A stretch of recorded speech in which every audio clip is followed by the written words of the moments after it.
All right, welcome back to Steel and Vance. Time to talk about our national security and how it is being reported. Intelligence is showing that MPs in our country, whether past or present, wittingly is the word that's being used, aided foreign meddling. So this is actually a headline from the BBC. So this is going out to the world. Great. Right? And they're talking about MPs essentially committing treason. So you have to have security clearance to be able to, as a party leader, get that report and read it. The Elizabeth unredacted, May yes. did, and she said, well, that she wasn't as concerned about it. But anyway, it's a deep dive, and it is very, very concerning just that these allegations are being made. And this is, a 2021 report that we're just really finding out about now, essentially. It is such a web of, it's so complex. You go to the Bureau, right? You got to go, you check the Bureau. Sam Cooper's, show that headline if you wouldn't mind. The next headline there, that one. Beijing supported Liberal candidate that echoed disinformation against Conservatives. Okay, this is a key allegation that Sam Cooper brought forward. That's the current headline on the Bureau. And we wanted to show you that because we want to talk it through with Sam Cooper. Yeah. Hi, Sam. Thanks for doing this. Thanks for having me back. Okay, who is Parm Baines and what is his connection to this story?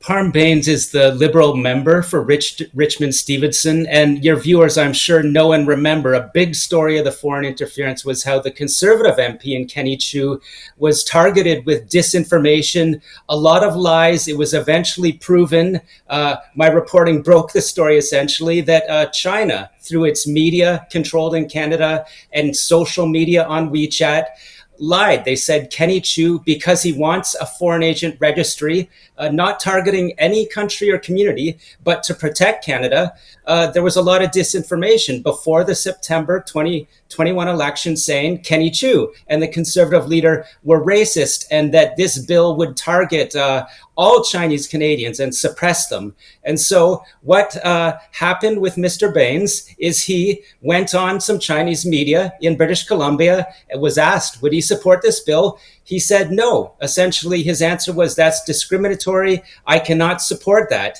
And so if you're following this, does it sound like a textbook case of foreign interference if Mr. Baines repeated the lies that were on WeChat to Chinese media and then got support from these very same Chinese media arms and volunteers that were out boosting his campaign?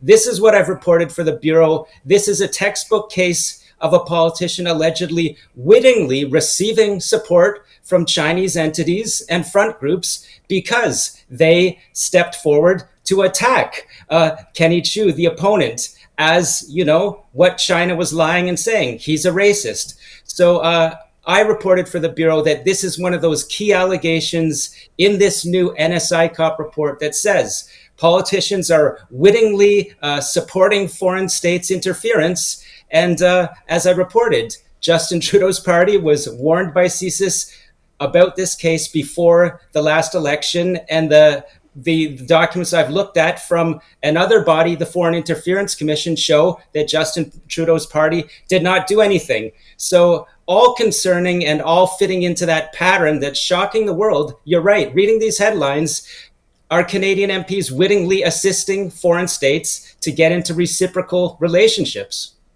And then we are spending, it seems, all of our time arguing about who has clearance and who's seen what internal, and nobody's saying, we have a national security problem. This is a bell you've been ringing for years and years and years.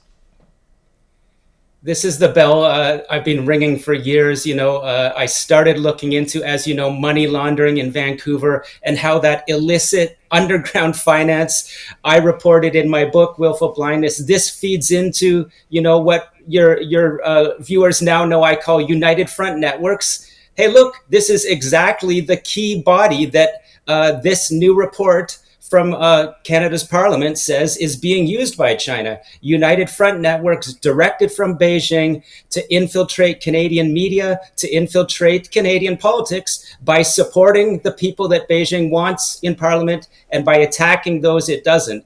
So that's the story. And you're right. Now, I would say it's accurate to say in Ottawa, we've got a discussion. Canada's democracy is in crisis because this report confirms we have politicians allegedly wittingly supported. We can't tell you their names. The RCMP can't do anything because Canada lacks the laws. So what are Canadian voters to do? Right. What can you tell us Indeed. about the Canadian Senator Yuen Pao Wu?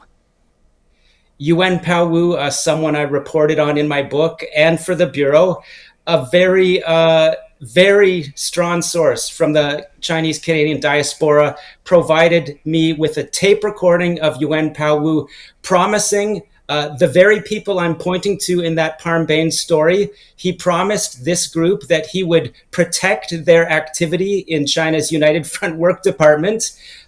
So this really sounds like acting for a foreign state and promising people who are in Canada and secretly working for a foreign state that Yuen Pao Wu will use his office to protect their activity. It ties into these attacks on people like MP Kenny Chiu and support for people like Parm Bains.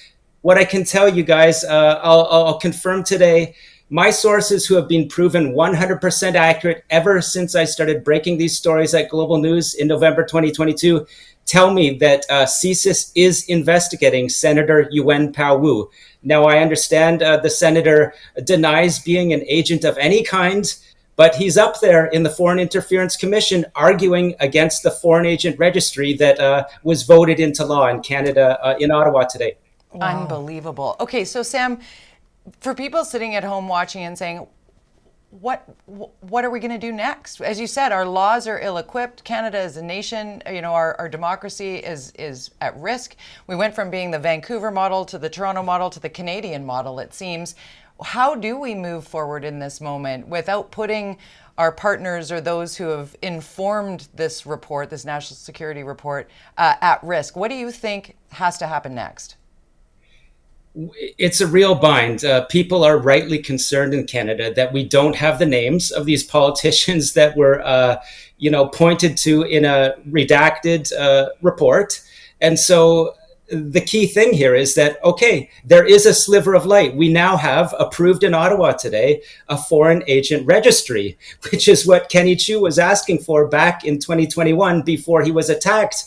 And it looks like lost his seat in Richmond. So that's a step. It's a baby step. It now has to go up to the Senate. And without getting into too many legal weeds, the problems are much, much deeper than a foreign agent registry. The RCMP still has difficulty, if not impossibility, in prosecuting these alleged cases of MPs wittingly, as a line from the report said, receiving fund transfers from foreign diplomats in ways that concealed money laundering-like transactions. So that report said these should be illegal acts and the RCMP can't prosecute them. So after this baby step in Ottawa today, there need to be new laws and really, I think, a lot deeper look into Canada's problems with lack of accountability for politicians. Sam, what do you make of the Conservative leader, Pierre Poilievre, just saying he was not going to get the security clearance to read the report because that would tie his hands behind his back? Huh? Yeah, that argument isn't adding up very well. He's going to continue to be attacked for that argument. I can see the side that it would tie his hands politically, but at the same time, it would seem that he should drop that argument and read the report so that he will, have the full transparency that his position gives him. And, if he has a different reading than Elizabeth May or Jagmeet Singh, he should read that report and come out and take any actions that he can as the leader of a strong leader in Parliament, possibly our next prime minister. Mm-hmm. So, Sam, there are going to be some people watching. We have a huge Chinese community, a robust Chinese community. You once said that we here in the south coast of British Columbia are really a suburb of Beijing. Really, we're so close, so nearby, and so connected. Some might say speaking about this way amounts to being racist or casting a shadow on an entire community. What do you say to that? Well, I say I wrote a book about it. The very people that attacked Kenny Chiu and supported Parm Bains. So we're talking about a case of a politician loses his seat, another amplifies disinformation, wins a seat. Guys, the people that attack Kenny Chiu are the ones that attacked me for my reporting on exposing their networks. You know, we have a wonderful multicultural country that should be among the best in the world that has lost its way because it's not guarding and protecting what makes us great. And that's that multicultural community. Whether people anywhere from the world, especially our large Asian population in British Columbia, deserves to have laws that protect them from foreign states spying on them, surveilling, and threatening. Impeding their political choices, which is what Canadian courts now say this United Front Work Department that I'm pointing to is doing in Vancouver. Very quickly, before I let you go, do you think this is going to stick to the Trudeau government? Well, that's what the NSI COP review said. It really confirmed my very first story for the Bureau, which said this very same body in 2019 asked Justin Trudeau's government in a confidential report that I accessed. It said Canada needs a foreign agent registry. Canada needs the RCMP and CSIS to have new laws. Our allies, Australia, have these laws. This new report that came out a week ago said Justin Trudeau's government didn't follow those recommendations. It's a serious failure that could harm Canada for years to come. So as I said, there's a sliver of hope. We have a vote for a foreign agent registry in Ottawa, finally today. But what harm has been done to this country long-term in the meantime? I do believe this sticks to Justin Trudeau as the leader. It feels late for sure. Super fascinating. As always, Sam Cooper. And the name of the website again is TheBureau.ca? TheBureau.news. Yes. TheBureau.news. There you go. Check it out. Sam Cooper, thank you so much for joining us. Thanks for having me. Fascinating stuff. Makes your head spin, It does.